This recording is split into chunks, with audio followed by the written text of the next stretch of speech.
最先赶来的却是太乙真人，他冲过来拉住李长寿，就是一阵瞪眼，低声道：“这可如何是好？”啊，师兄，怎么了吗？李长寿眨眨眼，眼中满是好奇和单纯。还怎么了？太乙真人英俊的面容上淤青未消，低声道：“不是你说的，放手去刺激怒之化身，还要持续不断。贫道被打的时候嘴都没停。现在那个化身留下来了，稍后万一再出来搞事，借用大德后土的修为神通，打去贫道那乾元山上，贫道休矣。”李长寿吸了一口凉气，面露几分后怕和不安。太乙师兄，您如此一说，当真是提醒了我，此事是我思虑不当。如何补救？这该如何补救？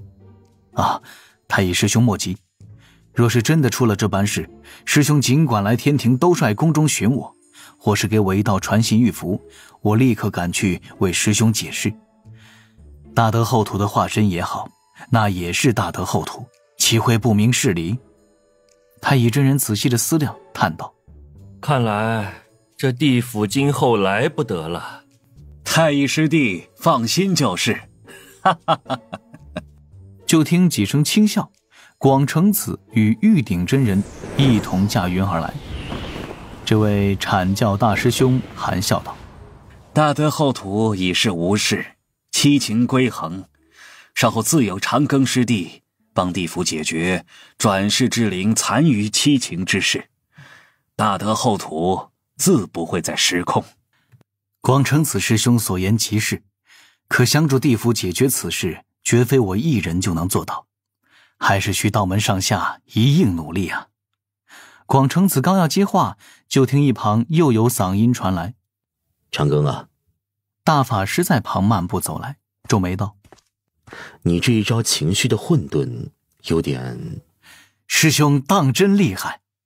李长寿竖起大拇指，原本咱们只是想要制住恶之化身，没有想到师兄还有这般妙计，弱化了他的憎恶，这却是我们并未想到的。大法师顿时笑眯了眼，淡定地站在李长寿的身后，抬手戳了李长寿的后腰一下。师兄弟二人各自哈哈笑了几声，人叫传统异能嘛。待多宝道人、赵公明、金陵圣母三位截教大弟子赶来，道门九仙已是聚齐。高空中的后土娘娘慢慢飘过来，在百丈外停下，对着九仙盈盈一礼。九仙各自还礼，后土浅唇轻启，身周环绕着道道金光，长发在身后飘散，身上的朴素白裙却是那般圣洁。多谢各位道友相助。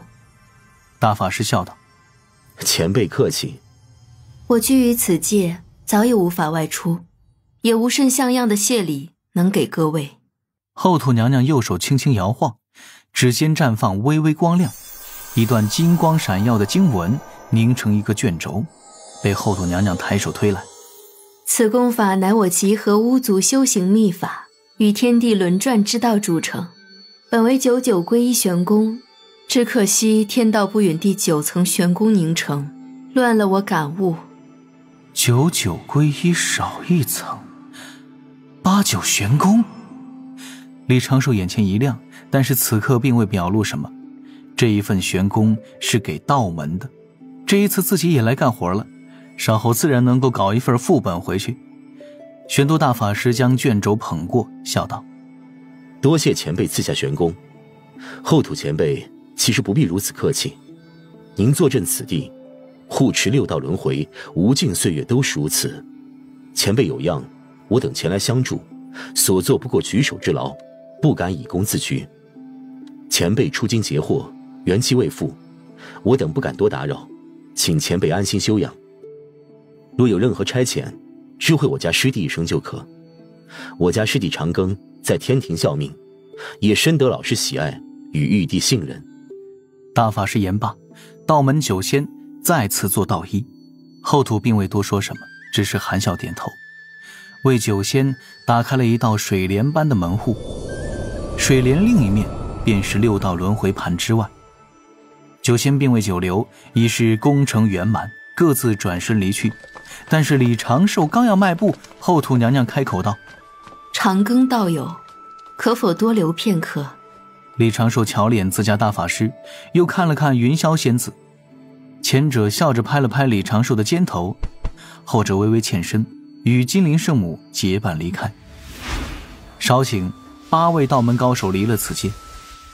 李长寿看着这宁静祥和的小天地，不知怎么略微有些心虚。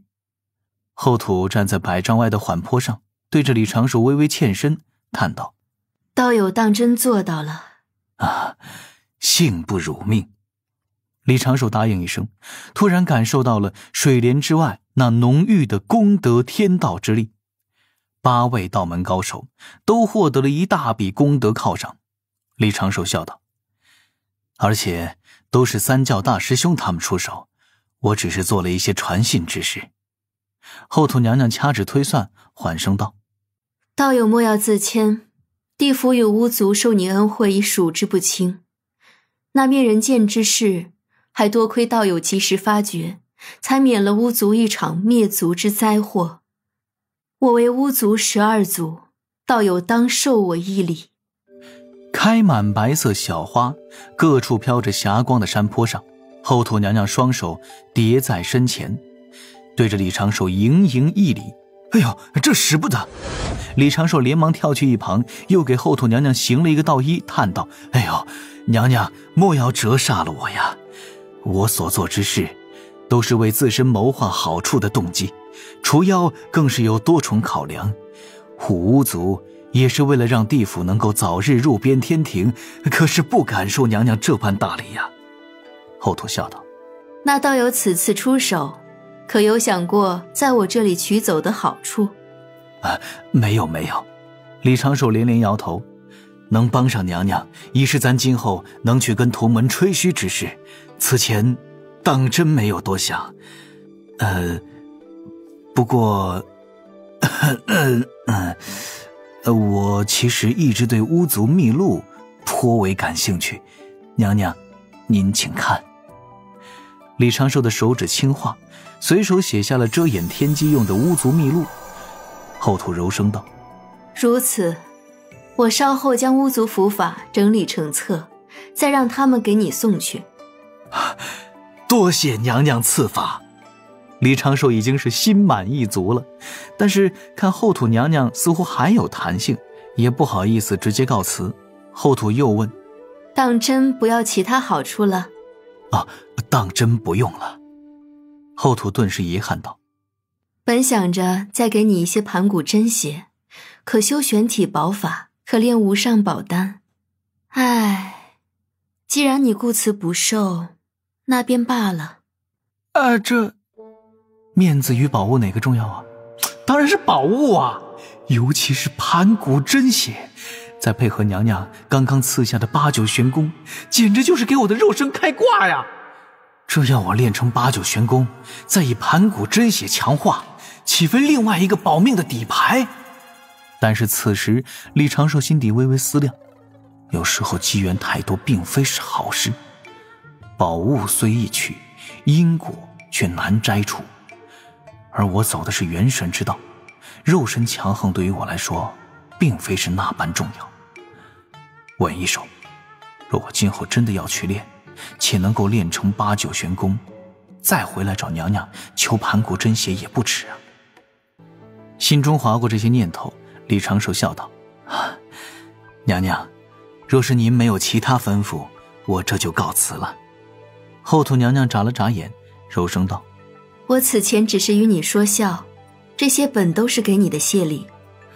待我再为巫族做些事吧，我这人无力不起早，这般还更有动力一些。道友说笑了，且稍等，有一人还想见你。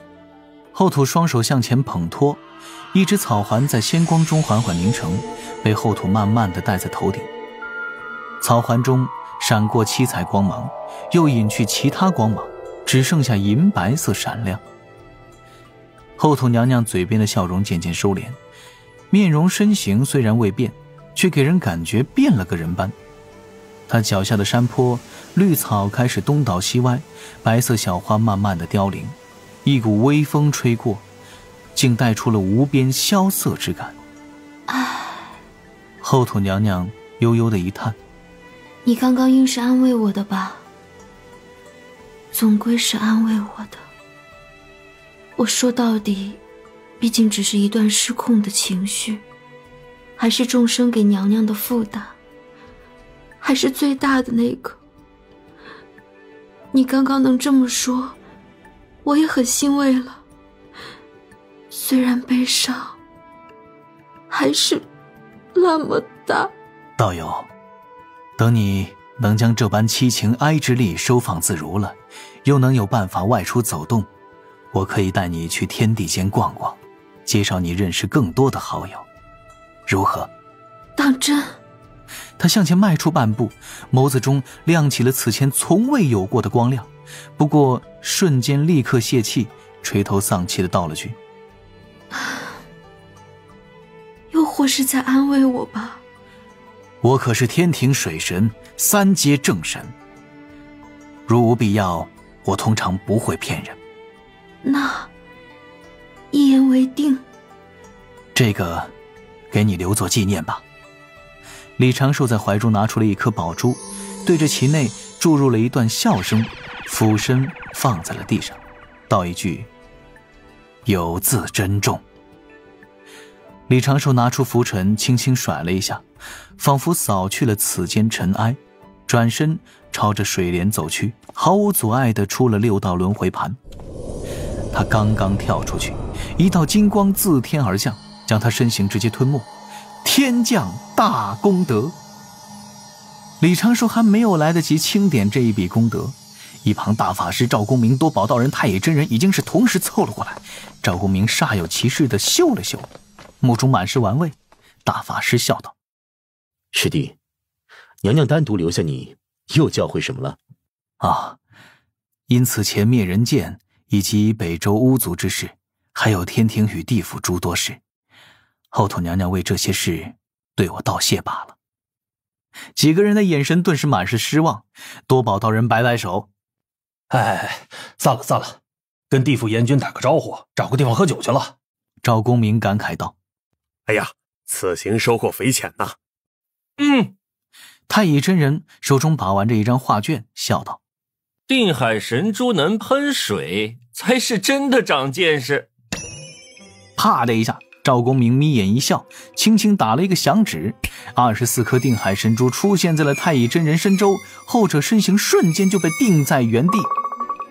哎，是这样吗？太乙师弟，24颗宝珠同时喷出道道水箭，如同24颗老拳砸过，打得太乙真人是浑身哆嗦。广成子见状一阵摇头，玉鼎真人也是露出了淡淡的笑意。李长寿看到这一幕，心底却是不由陷入思索。见云霄仙子在一旁一世独立，他脚下迈步，主动走了过去。稍后还是要跟太乙真人深入交流交流。他这满级的阴阳语，可别真的成道门3教大战的导火索呀。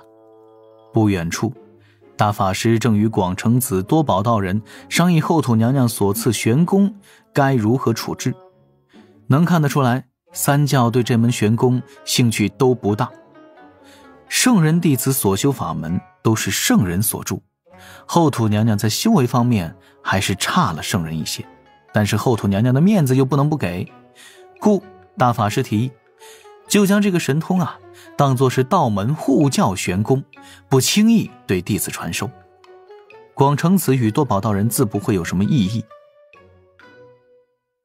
6道轮回盘内，后土娘娘头顶草环上的银色光亮已经是在渐渐消退，只留下一阵长长的叹息。唉，期待什么？肯定是出不去的。现在只能靠跟其他6个化身混在一起过日子了，说不定还要被欺负。娘娘肯定也不喜欢我，其他6个估计很快又会嫌我颓丧。什么同根同源姐妹情，一切都如镜花水月般虚假，悲伤那么大。夜黑风高小琼峰，林间挂香飘幽影。刚得到了自家师兄传信的灵娥，披上一件道袍，就匆匆出了草屋，持着开阵玉符，一路冲向丹房。但刚到丹房前，灵娥就听到了一声声压抑的呜咽。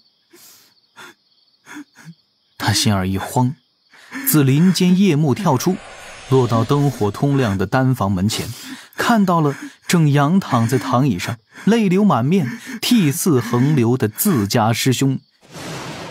咔嚓一下，灵娥背后仿佛出现了一道闪亮的落雷，身子向后闪躲了一下，瞠目震惊状。天，怎么突然就塌了？师兄你怎么了？灵娥带上哭腔，直接跪在摇椅前，小手握住李长寿的大手，口中喊着：有什么事跟我说，不管发生什么，咱们一起扛就好。是师父吗？师父没救了吗？还是师兄，你莫非修行出了什么错了？若你长生道果毁了，我也会陪着你一起投胎什么的，师兄。灵儿，没事。